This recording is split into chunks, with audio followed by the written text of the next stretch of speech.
नमस्कार, मी सचिन नलावडे. आपल्या विश्व टीव्ही मराठी या चॅनलवर आपण बोलू का पॉडकास्ट शो घेत आहोत.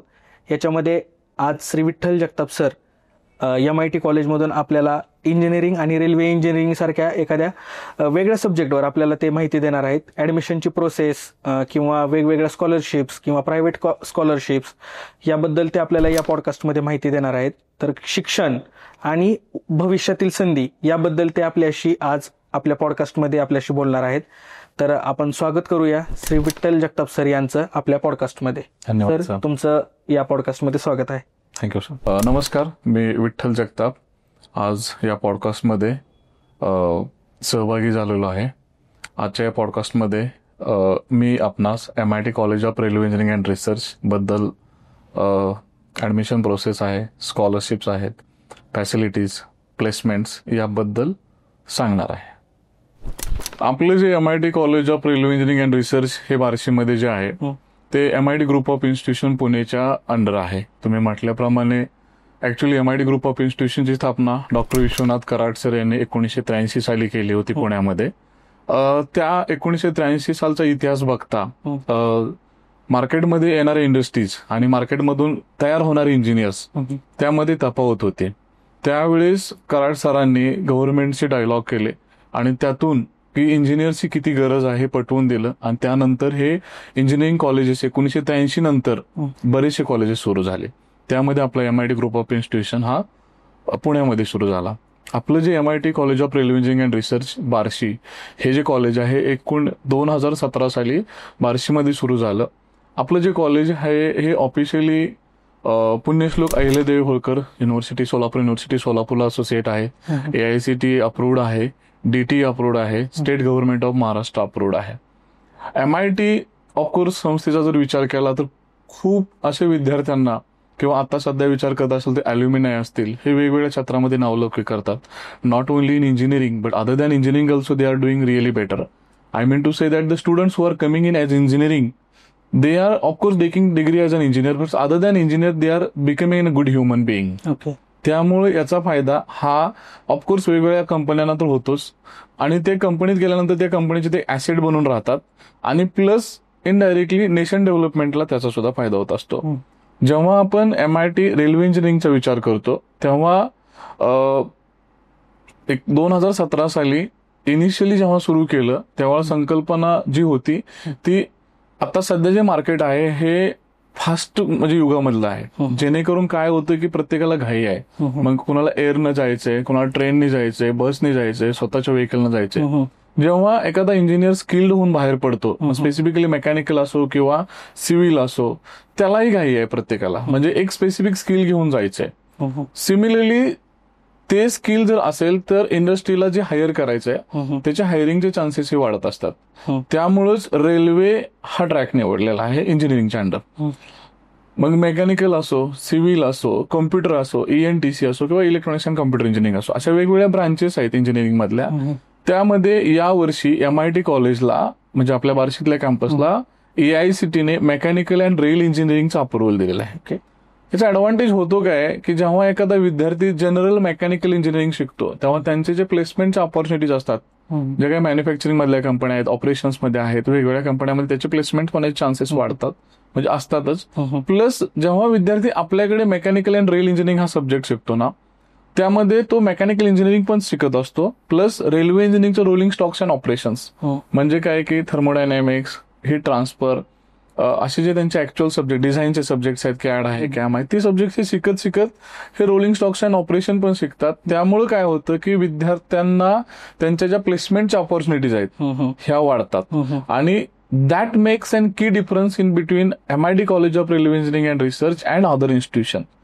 जेव्हा आपण सिव्हिल इंजिनिअरिंगचा विचार करू, ऑफकोर्स सिव्हिलचे विद्यार्थी हे कन्स्ट्रक्शन मॅनेजमेंट असेल, इन्फ्रास्ट्रक्चर आहे, रोड डेव्हलपमेंट आहे, डॅम डेव्हलपमेंट आहे, त्याचाही सिलेबस शिकतात. प्लस रेल्वे ट्रॅक टेक्नॉलॉजी हा एक ऍडिशनल डिप्लोमा जो आपल्या MIT तर्फे दिला जातो. त्याचाही ऍडव्हान्टेज काय होतं की जेव्हा विद्यार्थी प्लेसमेंट्स किंवा ऑपॉर्च्युनिटी शोधत असतो while completion of there engineering itself, त्यावेळेस पण त्याचे चान्सेस हे वाढतात. म्हणजे काय होतं की ऑपॉर्च्युनिटीज वाढतात. ऍट द एंडिंगला students get more opportunities comparatively other engineering colleges. Okay. And that is also the one of the additional USPs. Similarly, ENTC चा आहे, कम्प्युटर सायन्स आहे. ENTC आणि मेकॅनिकलचं एक्झाम्पल सांगतो. आता रिसेंटली आमच्याकडे पुणे मेट्रोचा कॅम्पस ड्राईव्ह झाला. ओके. त्यामध्ये मेकॅनिकलचे प्लस सिव्हिलचे प्लस इव्हन ENTCचे पण काही स्टुडंट सिलेक्ट झाले. बेंगलोरमध्ये जी कंपनी आहे रेल्वेची, वेस्टर्न रेल्वे बेंगलोर, JRN ने ड्राईव्ह घेतला. त्यामध्ये पण ENTCचे सिग्नलिंगसाठी, रेल्वे सिग्नलिंगसाठीचे विद्यार्थी हायर केले. त्यांना पण साधारणपणे 3.5 ते 4.5 लाख पॅकेज भेटलं. म्हणजे काय होतं की जर रेग्युलर कंपन्या हायरिंग करत असतात, ऑफकोर्स तिथेही ऑपॉर्च्युनिटीज मिळतात. आणि प्लस रेल्वे रिलेटेड कंपन्यांना जेव्हा एखादा इंजिनियर हायर करायचं, मग तो सिग्नलिंगचा असेल, ट्रॅक टेक्नॉलॉजीचा असेल, किंवा तो रोलिंग स्टॉक्स अँड ऑपरेशनचा असेल, किंवा डिझाईनचा असेल, त्यावेळेस आपल्या विद्यार्थ्यांचा प्रेफरन्स हा वाढतो. आणि त्याप्रमाणे त्याचा जो सिलेबस आहे तो डिझाईन केलेला आहे आणि तो इनिशिएट केला जातो. म्हणजे विद्यार्थ्यांना योग्य ट्रॅकवर आणायचं काम यासाठी करत आहे, हेच तुमच्या मला बोलण्यातून आता लक्षात आलं. तर ग्रामीण भागातल्या विद्यार्थ्यांना ह्या एवढ्या फॅसिलिटीज मिळत आहेत, बरोबर आहे, तर त्याचा नक्कीच त्यांनी उपभोग सुद्धा घेतला पाहिजे या फॅसिलिटीजचा. कारण पुण्या मुंबईमध्ये जाऊन ह्या फॅसिलिटीज त्यांना मिळणार आहेतच, पण त्या आपल्या इथं उपलब्ध करण्याची संधी जेव्हा MIT तुम्हाला देत आहे, त्यावेळेस नक्कीच ह्याचा सर्वांनी उपयोग तर केलाच पाहिजे. मला आणखीन एक गोष्ट तुमच्याकडनं हवी आहे की एक पालक म्हणून समजा जेव्हा तुमच्याकडे कोणी असा प्रश्न विचारेल की कॅम्पसमधील फॅसिलिटी, माझा मुलगा किंवा माझी मुलगी जेव्हा कॅम्पसमध्ये येते तर तिच्यासाठीच असणारं हॉस्टेल अर्थात वसतिगृह, बरोबर आहे, तर ह्या सर्वाबद्दल देखील जाणून घ्यायला आवडेल. कारण बार्शी म्हणल्यानंतर असा विचार त्यांच्या मनात येऊ शकतो की हॉस्टेल कसं असेल, कॅम्पस कसं असेल, पण जेव्हा कॅम्पस बघतात त्यावेळेसच लक्षात येतं. तर त्याच्याबद्दल थोडी विस्तृत माहिती पाहिजे. मी तुम्हाला फॅसिलिटीज बद्दलही सांगतो. आपल्याकडे हॉस्टेल आहे ज्याची कॅपॅसिटी 400+ आहे. कारण आता सध्या जे कॅम्पसमध्ये जे विद्यार्थी राहतात, girls and boys, they are not coming from 50 kilometre और 100 किलोमीटर. काही यवतमाळचे आहेत, नागपूरचे आहेत, चंद्रपूरचे आहेत, साताऱ्याचे आहेत, मुंबईचे आहेत, कोकणमधून आलेले आहेत. अदर दॅन आर महाराष्ट्र काही OMS पण आहेत, म्हणजे काही गुजरातचे विद्यार्थी आहेत, काही बिहारचे आहेत, झारखंडचे आहेत, तेलंगणा स्टेटचे आहेत, MP चे आहेत. While students are interested to come from other than Maharashtra, if they are coming in Barshi, तर त्यांना ती जी फॅसिलिटी द्यायला पाहिजे, किंवा आपलेच विद्यार्थी विदर्भ आहे, मराठवाडा आहे, किंवा खानदेश आहे, किंवा आपले वेस्टर्न महाराष्ट्रामधले काही विद्यार्थी येत असतात, तेव्हा आपल्याकडे अतिशय सुसज्ज असं हॉस्टेल आहे. त्यांना हॉस्टेलमध्ये सगळ्या फॅसिलिटी दिल्या जातात. प्लस बेस्ट मेस पण आहे, स्नॅक सेंटर आहे, म्हणजे ज्या गरजेच्या आहेत, दैनंदिन गरजेच्या त्या सगळ्या गोष्टी दिल्या जातात. डिजिटल युग आहे, ऑफकोर्स त्यांना इंटरनेटची गरज आहे, त्यामुळे वायफायची सुविधा दिली जाते. कॉम्प्युटर स्लॅब्स अवेलेबल करून दिलेले आहेत. त्यांना RO पाणी दिलं जातं, जेणेकरून त्यांच्या शरीराची म्हणजे जे काही आपले बॉडीचे प्रॉब्लेम्स होऊ नयेत त्याकरता त्यांना ते चांगलं पाणी पिण्यासाठी दिलं जातं. पूर्ण शरीराची काळजी 100% घेतली जाते. त्यांना स्पोर्ट्ससाठी, हेल्दी राहण्यासाठी ज्या काही फॅसिलिटी हव्यात, ग्राउंड आहे ते उपलब्ध करून दिलेलं आहे, जेणेकरून विद्यार्थी can have they can play the sports etcetera in the evening time और मॉर्निंग टाइम्स. त्या सगळ्या गोष्टी करू शकतात. काही विद्यार्थी हे लोकल आहेत, म्हणजे की 15 किलोमीटर, 20 किलोमीटर, 50 किलोमीटर मधून येतात. त्या विद्यार्थ्यांना बस फॅसिलिटी पण दिलेली आहे. म्हणजे you take the name of the facility, या सगळ्या फॅसिलिटी विद्यार्थ्यांना दिलेल्या आहेत, जेणेकरून काय होतं की other than technology lectures etcetera त्या पण गोष्टींचा आपण पुरेपूर म्हणजे त्यांना दिल्यानंतरच त्याचं ते युटिलाइज करतात आणि त्याचा ऍडव्हान्टेज त्यांना मिळून जातो. त्यामुळे पालक असतील किंवा विद्यार्थी असतील, you can think about our MIT college of railway engineering and research, कारण या सगळ्या फॅसिलिटी या विद्यार्थ्यांना किंवा पालकांना उपलब्ध करून दिल्या जातात, जेणेकरून पालक हे बिनधास्त राहू शकतात की माझा मुलगी किंवा माझा मुलगा हा MIT मध्ये आहे, तो शिकतो आहे, त्याला राहायची सोय व्यवस्थित आहे, जेवणाची सोय व्यवस्थित आहे, आणि त्याला जे लागणाऱ्या काही फॅसिलिटी आहेत. कारण मी डिजिटल बद्दल सांगतो, जेव्हा प्लेसमेंटचा विषय येतो ना, तर त्यांना काही प्रोग्राम्स असतात, सॉफ्ट स्किलचे असतात, काही टेस्ट असतात, तर त्या ऑन टाइम मध्ये नाहीत होत, त्यांना इव्हिनिंगला करावे लागतात. किंवा हाय रेंजच्या ज्यावेळेस कंपनीज असतात, हाय पॅकेज देणारे 10 लाख, 15 लाख, 20 लाख, 25 लाख, तर त्यांच्या काही स्पेसिफिक टेस्ट असतात, त्या इव्हिनिंगला चालतात किंवा त्यांना रिव्हर करावं लागतं. तर त्याकरता आम्ही ते डिजिटल जे काही फॅसिलिटी आहे पूर्णपणे उपलब्ध करून दिलेली आहे, जेणेकरून ते विद्यार्थी त्याचा ऍडव्हान्टेज घेतात आणि त्याचं एक्झिक्युशन होत असतं. त्यामुळे ज्या इन्फ्रास्ट्रक्चर पाहिजे ऍज अ इंजिनिअरिंग कॉलेज म्हणून ते पूर्णपणे आम्ही उपलब्ध करून दिलेलं आहे. विद्यार्थ्यांनी किंवा पालकांनी बार्शीमध्ये यावं, बार्शीतून कॅम्पसला यावं. You can go to the Google, right MIT college of railway engineering and research Barshi. Directly तुम्हाला मॅप मिळून जातो किंवा आमचा नंबर मिळून जातो. तुम्ही डायरेक्टली कॉन्टॅक्ट करू शकता आणि you come and visit and see our campus. तुम्हाला ह्या बऱ्याच गोष्टी ज्या आहेत त्या दिसतील समोरासमोर आणि मग लक्षात येईल की yes, this is one of the best college and they are offering the good infrastructure facility which are really required to improve themselves after completion of their graduation. मी मगाशी इनिशियली सुरुवात केलेली होती की they will not become an engineer, they will become an good human being as well. जी सोसायटीला खरंच त्यांची गरज आहे ती 100% होतात ह्याची खात्री MIT मधून होते. म्हणजे त्यांचा जो विकास आहे हा ऑफकोर्स सर्वांगीण होतोच, आध्यात्मिक होतो कारण मॉर्निंगला प्रेयर असते, कुठलेही इव्हेंट असेल तर प्रेयर होते, जेणेकरून त्यांचं जे माइंड आहे since morning to the evening हे फ्रेश राहतात आणि जे विचार आहेत मनामध्ये होणारे सगळे काही ऍज त्या एज मध्ये येणारे हे कसे क्लीन असतील, जेणेकरून त्यांचा जो फोकस आहे पूर्णपणे रिसर्च असेल, इनोव्हेशन असेल, लर्निंग अँड डेव्हलपमेंट असेल, सेल्फ डेव्हलपमेंट असेल, पर्सनॅलिटी डेव्हलपमेंट असेल, यावरती कसा राहील याचा विचार आम्ही करत असतो. आणि त्याप्रमाणे जे काही रिक्वायरमेंट असते की they should motivated not only by inside faculties, some external faculties, some external speakers, some external motivators, त्याची पण आम्ही सुविधा ऑनलाईन किंवा ऑफलाईन या माध्यमातून करतो. आता तुम्ही रेल्वे इंजिनिअरिंगचा जेव्हा उल्लेख केला तर सगळ्यांनाच माहिती आहे की आपल्या बार्शीपासून कुर्डवाडी एक जंक्शन आपल्या जवळ आहे, जे सर्वात मोठं जंक्शन आहे. करेक्ट आहे. तर याचा देखील फायदा विद्यार्थ्यांना होतो का की आपल्या ह्या सगळ्या गोष्टी प्रॅक्टिकली मुलांना देखील पाहायला मिळतात? बार्शीला देखील रेल्वे स्टेशन आहे, बरोबर, आणि बार्शीचा देखील रेल्वेचा इतिहास मोठा आहे. बार्शी रेल्वे लाईट असेल, हा, ते इंग्रजांच्या काळापासून ती रेल्वे बार्शीमध्ये आहे. आणि रेल्वेचे सगळे व्हेरिएशन्स बार्शीकरांनी अनुभवलेले आहेत, कोळशापासून कोळसा, डिझेल आणि आता इलेक्ट्रिक. हा, म्हणजे नॅरो गेज ते ब्रॉड गेज जो प्रवास आहे तो पाहिलेला आहे. या सर्वाच्या अनुषंगाने रेल्वे इंजिनिअरिंग कॉलेज बार्शीत आहे, ही एक महत्वाची गोष्ट आहे. म्हणजे तो एकदम इतिहास ज्याची इंग्रजांनी देखील त्या बार्शी लाईट रेल्वेची नोंद घेतलेली आहे. तर ह्या सगळ्याचा जो फायदा आहे तो नक्कीच विद्यार्थ्यांना कसा होईल आणि कसा करून देत आहे? ऍक्च्युअली काय आहे की आमच्याकडे इंटर्नशिप हा एक कन्सेप्ट आहे. म्हणजे काय होतं की जेव्हा विद्यार्थी थर्ड इयरला जातो किंवा सेकंड इयर कम्प्लीट करतो, फायनल इयरला जातो, प्री फायनल मध्ये असतो, तेव्हा त्याला 2 months, 3 months, 6 months हे इंडस्ट्रीमध्ये काम करण्यासाठी पाठवलं जातं. ऑफकोर्स कुर्डवाडी जवळ आहे त्यामुळे विद्यार्थी त्याचा ऍडव्हान्टेज घेतात, तिथं जातात, तिथे जे काय मॅन्युफॅक्चरिंग चालतं, ऑपरेशन चालतात, ते तिथं 2 महिने, 3 महिने, 1 महिना त्यांच्या अवेलेबिलिटीनुसार ते काम करतात, जेणेकरून काय होतं की जे ऍक्च्युअली इथं लर्न केलेलं आहे ते त्यांना इम्प्लिमेंट करायला मिळतं. त्याचा ऍडव्हान्टेज व्हाईल द प्लेसमेंट्स त्यावेळेस पण होतो. दुसरी गोष्ट, कॅम्पसमध्येच एक रेल्वे मॉडेल रूम क्रिएट केलेला आहे.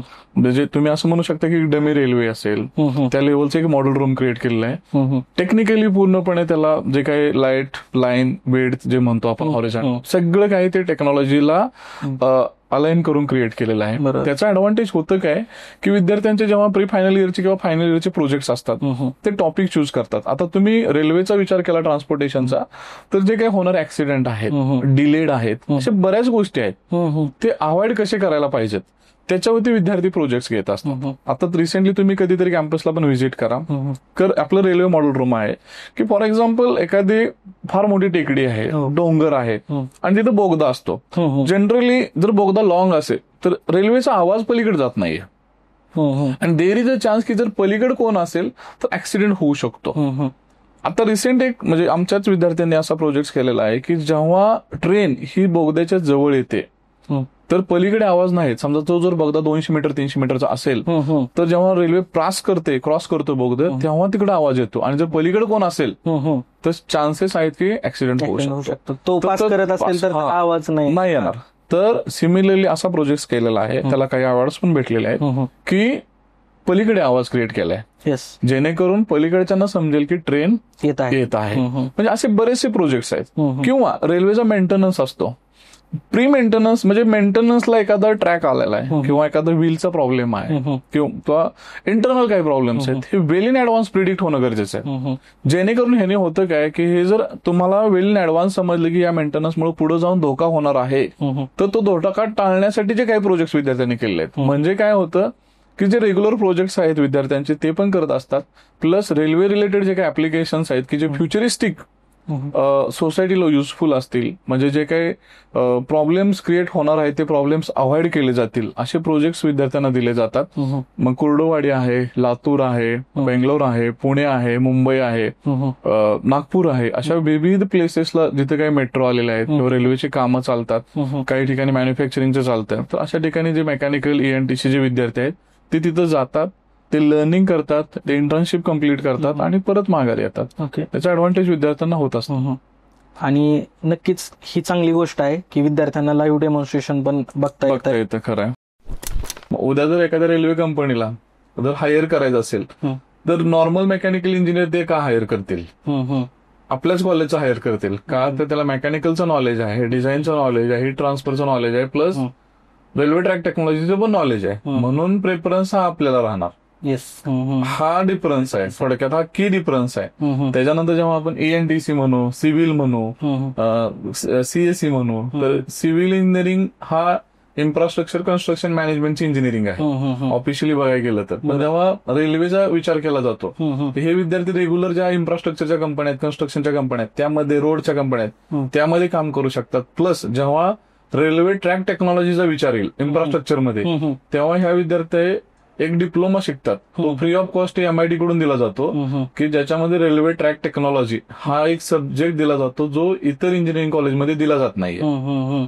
आणि जे रेग्युलर बाकीच्या इंजिनिअरिंग कॉलेजमध्ये जे 48 सब्जेक्ट आहेत सिव्हिल इंजिनिअरिंगचे, ते दिले जातात. म्हणजे काय होतं की हा विद्यार्थी कन्स्ट्रक्शन मॅनेजमेंट शिकतो, इन्फ्रास्ट्रक्चर शिकतो, सॉइल टेक्नॉलॉजी शिकतो, प्लस रेल्वे ट्रॅक टेक्नॉलॉजी शिकतो.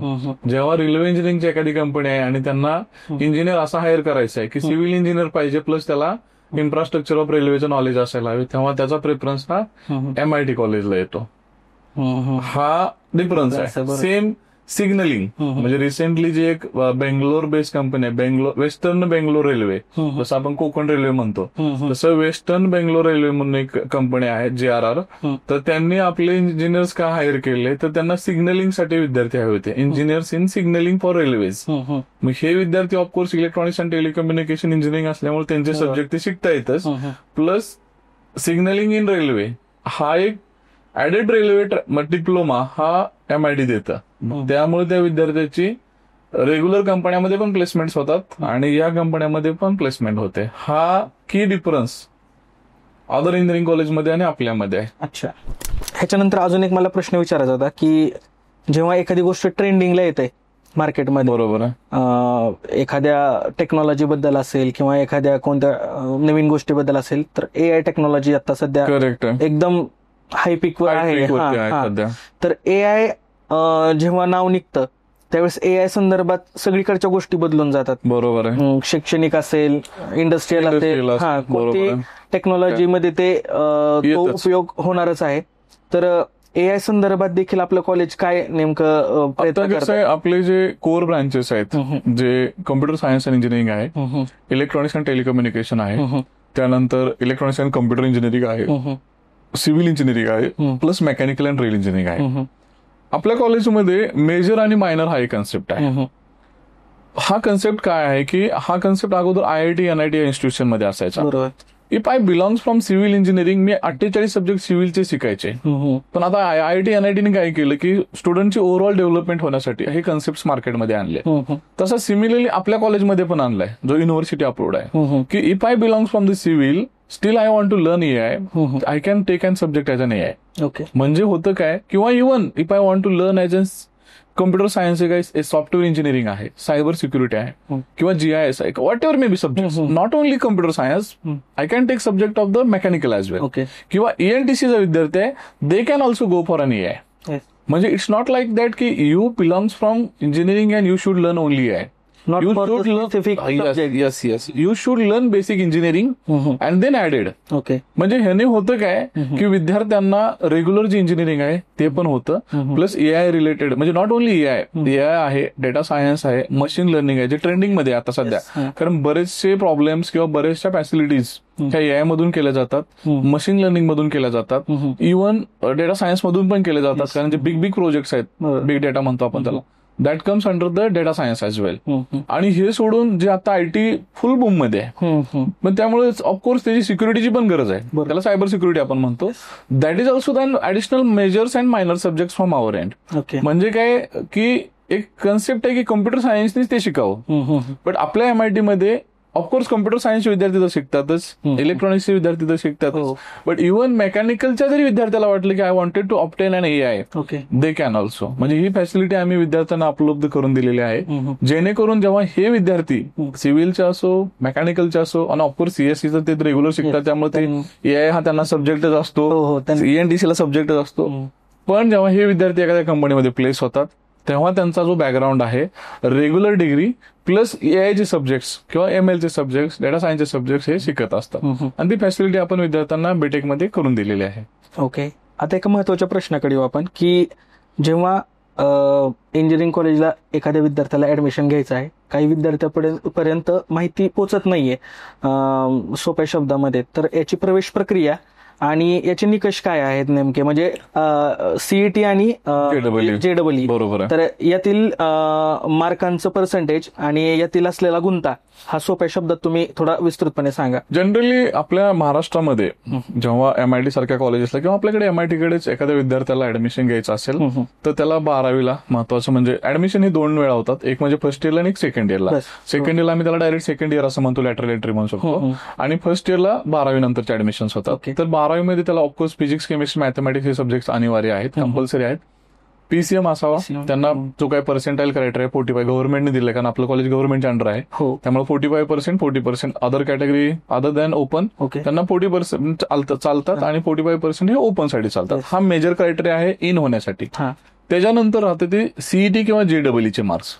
मग ऑफकोर्स विद्यार्थी CET आणि JEE दिले असतात, ज्यामध्ये मार्क्स जास्त आहेत, मग CET मध्ये असो किंवा JEE नुसार असो, त्याची जी प्रवेश प्रक्रिया आहे CET सेल कंडक्ट करते. आपले ऍडमिशन पण CET सेल कंडक्ट, CET सेलच्या थ्रू पूर्णपणे होतात, म्हणजे स्टेट गव्हर्नमेंट ऑफ महाराष्ट्राच्या अंडर.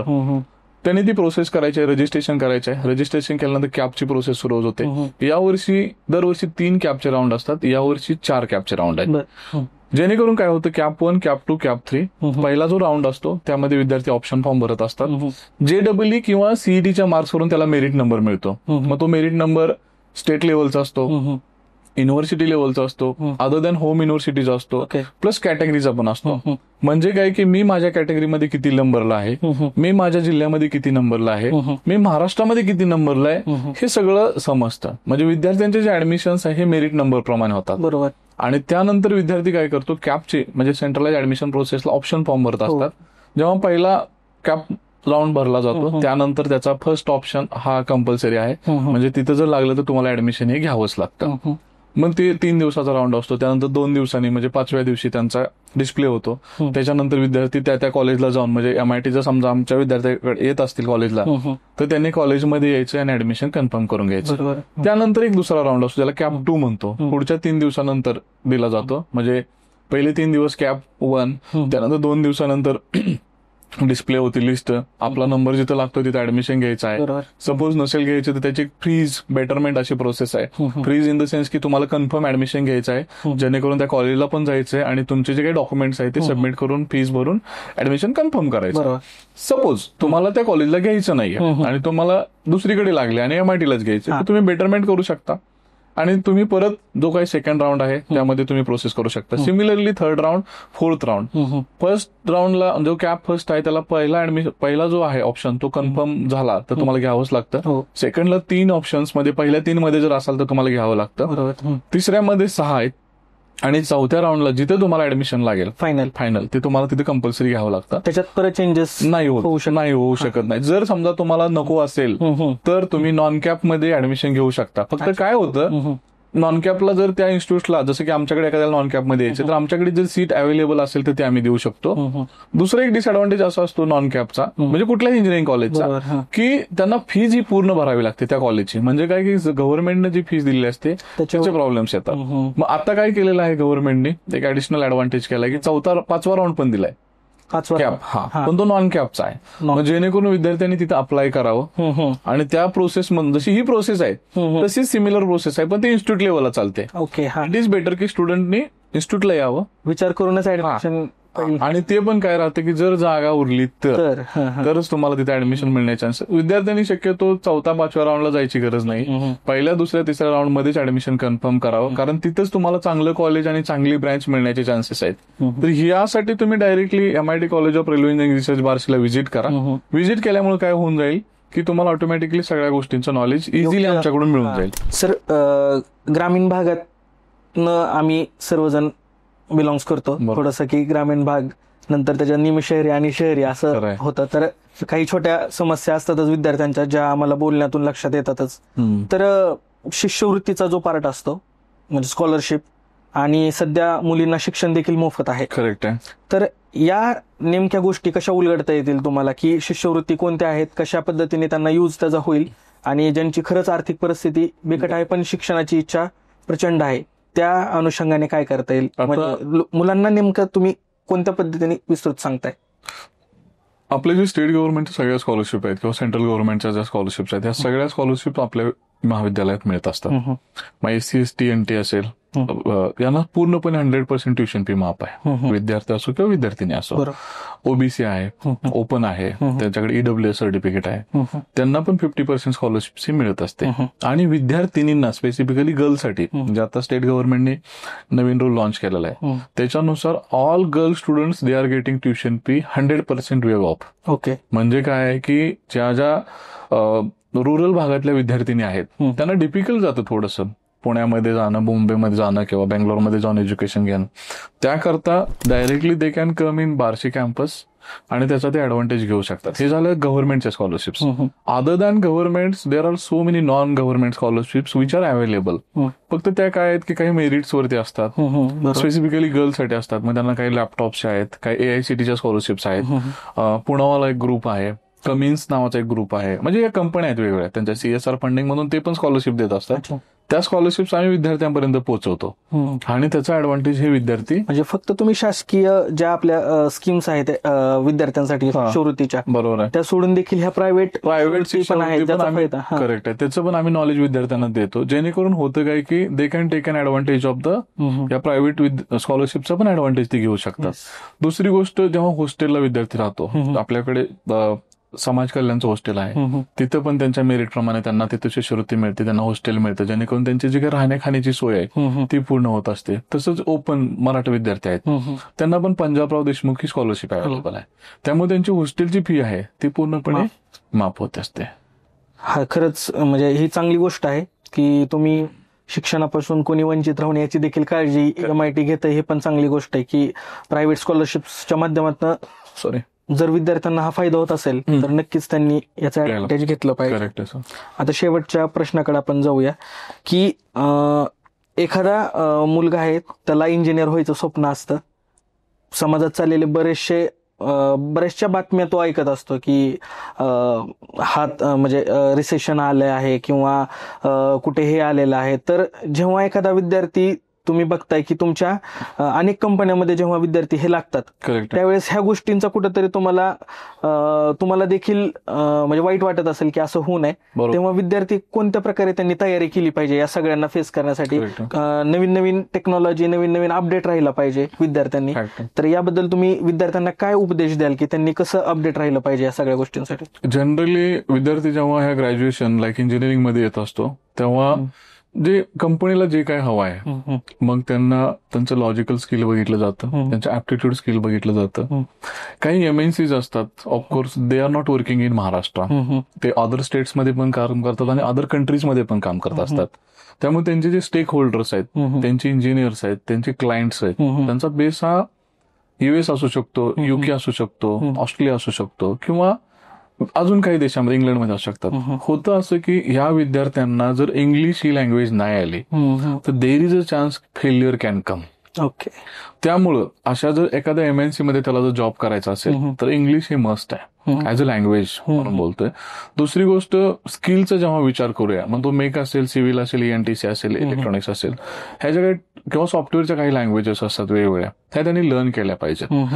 आणि MIT मध्ये काय केलं जातं, ऑफकोर्स फर्स्ट इयरला बेसिक कम्युनिकेशन स्किल आहे, सेकंड इयरला त्याचे जे काही लिटल ऍडव्हान्स स्किल आहेत, थर्ड इयरमध्ये जे काही प्रोफेशनल जे एक्झॅक्टली कोर्सेस लागतात, ब्रांचेसनुसार कोर्सेस वेगवेगळे असतात. कॅडकॅम आहे, एकॅड आहे, त्यानंतर डिझाईनचे प्रोग्राम्स आहेत, जावा ट्रॅक टेक्नॉलॉजीचा असतात, पायथन आहे, त्यानंतर C++ आहे, वेगवेगळ्या टेक्नॉलॉजीज आहेत. ते विद्यार्थी लर्न करत असतात. म्हणजे फुल स्टॅक टेक्नॉलॉजीमध्ये त्या गोष्टी सगळी शिकत असतात. हे जे स्किल्स आहेत, म्हणजे other than your basic programs you should absorb additional skills.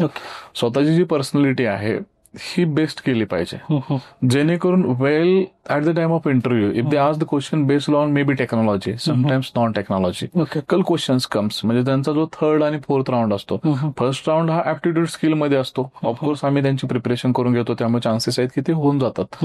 Second हा ग्रुप डिस्कशन मध्ये, जसं की आता आपण बोलतोय, 2 जण बोलतोय, प्रोबेबली 4 ते किंवा 5 जण असू शकतात.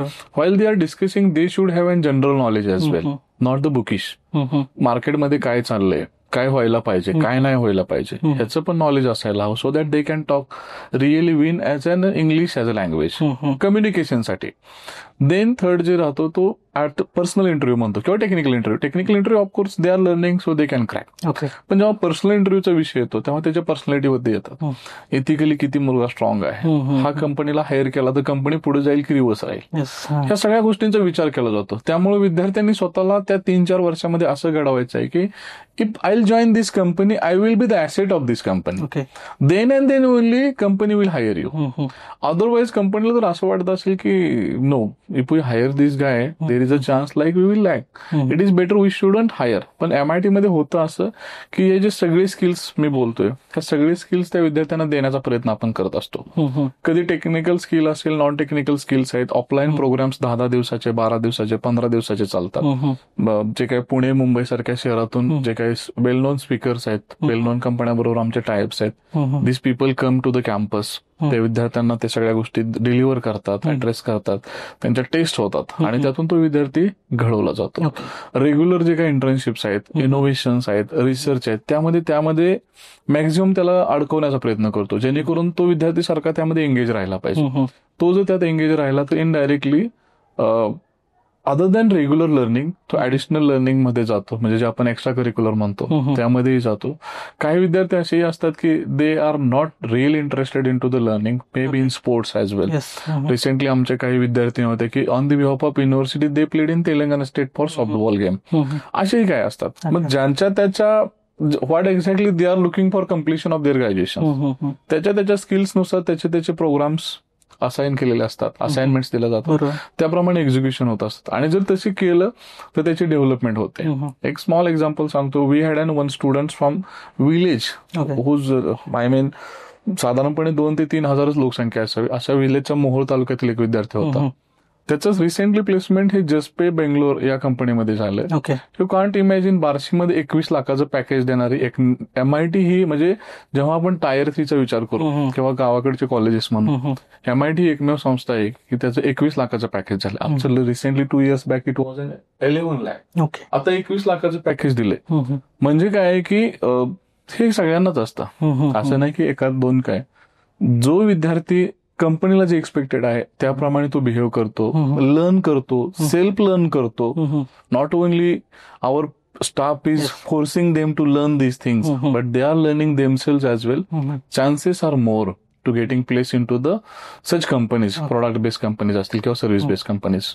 जेव्हा विद्यार्थी ऍडमिशन घेत असतो ना, म्हणजे त्याला ज्या ब्रँचमध्ये जायचंय त्यांनी ट्रेंडनुसारच, म्हणजे काही काही विद्यार्थ्यांचं ट्रेंडनुसार ठरलेलं असतं की सिव्हिलचा ट्रेंड आलाय, सिव्हिलकडे जाऊया, कॉम्प्युटर म्हणजे सायन्सचा ट्रेंड आलाय तर तिकडे जाऊया, किंवा मेकॅनिकलचा ट्रेंड आहे तर ह्या ट्रेंडला त्यांना टॅकल, म्हणजे हा प्रश्न त्यांच्या पुरताच मर्यादित आहे की तुम्हाला देखील ह्याचं फेस करावं लागतं? खूपच ऍडमिशन होतं तसं. कधी ENTCचा असतो, कधी मेकॅनिकलचा असतो, कधी सिव्हिलचा असतो. पण जनरली जे विद्यार्थी स्किल्ड असतात किंवा जे विद्यार्थी स्किल्ड नाही आहेत but they are ready to take additional skill, त्यांना हा प्रॉब्लेम नाहीये. हा प्रॉब्लेम येतो कुणाला की ज्यांचं स्किल कमी आहे किंवा they are good as an attitude but they are not interested to improve themselves. पण ते काय होतात, ते थोडेसे रिव्हर्स राहतात and then they will talk about the trends की मार्केटमध्ये हा इश्यू आहे. असं नाहीये. रिसेंटली तुम्ही ऐकलं असेल, मायक्रोसॉफ्टचे रिसेंटली इंटरव्ह्यू झाला होता की AI मुळे जॉब नाही येत जात, फक्त विद्यार्थी स्किल्ड नाहीये, जो त्यामुळे कंपनीला पाहिजे तो पाहिजेच आहे. पाहिजेलच आहे. पण होतं असं की एक माइंड मध्ये येतो विषय, म्हणजे एआय रन करण्याची म्हणजे गरज आहे. AI who will run the AI, human only, who are human, these are the engineers.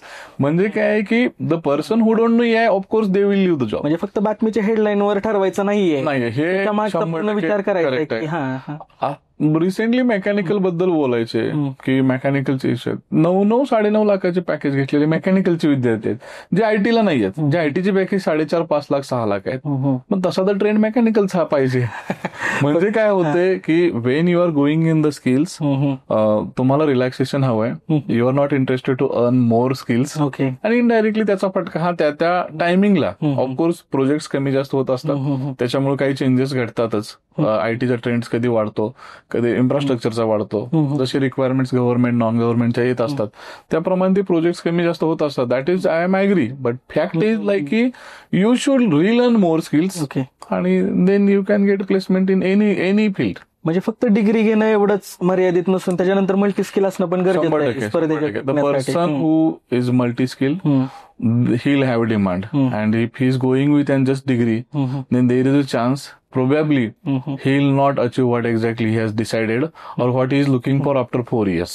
That is also the true fact. So it is better in the coming 4 years, in the coming 3 years, if I am from diploma and direct second year admission होत असेल तर 3 वर्षामध्ये त्याने ते सगळे skills घ्यावेत, आणि chances आहेत. आणि MIT मध्ये होतं असं की हे जे काही फॅकल्टीज आहेत, प्रोफेसर्स आहेत, जे मेंटर्स आहेत, यांना माहिती आहे काय द्यायचंय काय नाही द्यायचंय, हे ऑटोमॅटिकली दिलं जातं, त्यांच्याकडून करून घेण्याचा प्रयत्न केला जातो. And of course the students who response really well, they are getting good packages. काही 8 लाख घेतात, काही 3.5 घेतात. याचं मिनिंग असं आहे की 8 लाखाची कंपनी 3.5 ला पण असते आणि 8 ला पण असते. बरोबर. ओनली थिंग इज लाईक की the HR person or company decide to whom to hire them. That is not on the behalf of MIT. ते कंपनी डिसाइड करतात आणि त्यांच्या स्किल्स प्रमाणे त्यांच्या प्लेसमेंट्स होत असतात. We try to place more number of students as per the requirement of the company. Recently काही विद्यार्थी आहेत की ते 2-2, 3-3 कंपन्यांना प्लेस होतात, 4-4 कंपन्यांना प्लेस होतात. चान्सेस आहेत. 5 लाखाचं पॅकेज आहे, त्याला जर 8 लाखाची कंपनी मिळत असेल तर आम्ही पण म्हणतो ठीक आहे, यू कॅन सीट. 8 मिळते, त्याला 12चे चान्सेस आहेत, you can seat, no problem, but you don't seat to the lower. हे घडतं, म्हणजे ज्याच्या त्याच्या स्किलनुसार त्यांना खूप क्रिएट होत असतो. रिसेंटली तुम्ही ऍडमिशन्स आता सध्या चालू आहेत इंजिनिअरसाठी, विद्यार्थ्यांचा कल वाढतो इंजिनिअरकडे. खरं. तर MIT आता काय प्रोसेसमध्ये आहे, आणि विद्यार्थ्यांनी व्हिजिट करण्यासाठी तुम्ही त्यांना थोडंसं सांगा की आपल्या कॅम्पस बद्दल पण थोडीशी माहिती सांगा की कसं व्हिजिट करता येईल. Barshi basically located in Maharashtra, Solapur district मध्ये आहे. कुठल्याही भागामधून जर विद्यार्थी येत असेल तर ते ट्रेननं पण येऊ शकतात, बसनं पण येऊ शकतात, किंवा स्वतःच्या 4 व्हीलरनं पण येऊ शकतात. बार्शीमध्ये यायचंय. बार्शीमध्ये MIDC एरियामध्ये आपलं कॅम्पस आहे. गुगलमध्ये जरी सर्च केलं तर they can come and visit. Once you come and visit our campus, you will come to know that what type of or up to what level the facilities which are provided on the behalf of MIT कोरर. Not for the admission purpose. तुम्हाला लक्षात येईल, म्हणजे फक्त visit तरी करा एकदा campus. म्हणजे मेकॅनिकल अँड रेल इंजिनिअरिंग चालू झालं AICTE अप्रूव्ड, तोपर्यंत आमच्याकडे लॅब रेडी आहे. म्हणजे काय की you come see and then you trust. आणि तुम्ही येऊन पाहू पण शकता, असं नाहीये की तुम्ही लगेच आलाय, तुम्ही पूर्ण अनुभव देखील कॅम्पसचा घेऊ शकता, त्यांच्याशी बोलू शकता. एक्झिस्टिंग विद्यार्थी त्यांच्याशी, जे डिपार्टमेंटचे हेड असतात त्यांच्याशी, प्लेसमेंट टीम आहे, प्रिन्सिपल सर आहेत, असे जे काही आमची टीम आहे त्यांच्याशी तुम्ही बोलू शकता. योग्य गायडन्स मिळू शकतो आणि तुम्हाला त्याचा फायदा होतो. आता सध्या ऍडमिशन्स ओपन आहेत इंजिनिअरिंगचे, जे कॅप 1, कॅप 2, कॅप 3, कॅप 4 मधून ते विद्यार्थी ऍडमिशन घेऊ शकतात.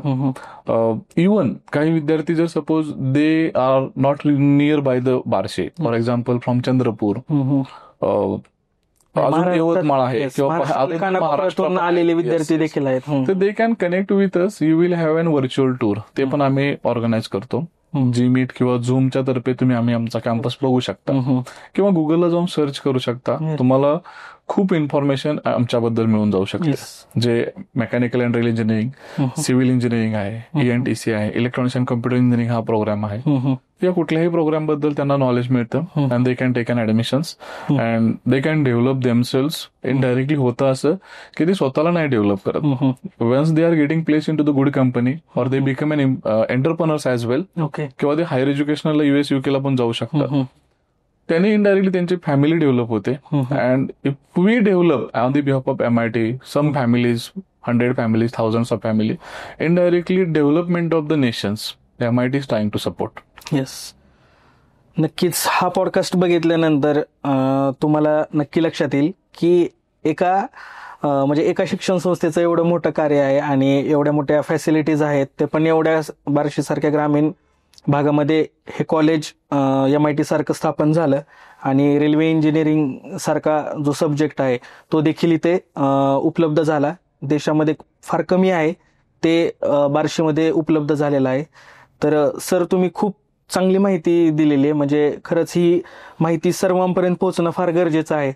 मला वाटतं म्हणजे जे पालक आता बघतील आपला पॉडकास्ट किंवा जे विद्यार्थी मुलं बघत आहेत पॉडकास्ट, त्यांनी नक्की ही लिंक सर्वांना शेअर केली पाहिजे. कारण हे नवीन ज्या गोष्टी असतात त्या माहीत नसतात. ज्या काही IQ गोष्टी असतात त्याचं देखील एक्सप्लेनेशन सरांनी खूप एकदम व्यवस्थित केलेलं आहे एक्सप्लेनेशन. तर सर धन्यवाद, तुम्ही या पॉडकास्टमध्ये आलात आणि नक्कीच विद्यार्थ्यांचा कल, विद्यार्थ्यांच्या असलेल्या अडचणी आणि पालकांचे असलेले संभ्रम यातून नक्की सुटतील. आणि नक्कीच तुम्ही MIT कॉलेजला एकदा व्हिजिट करा.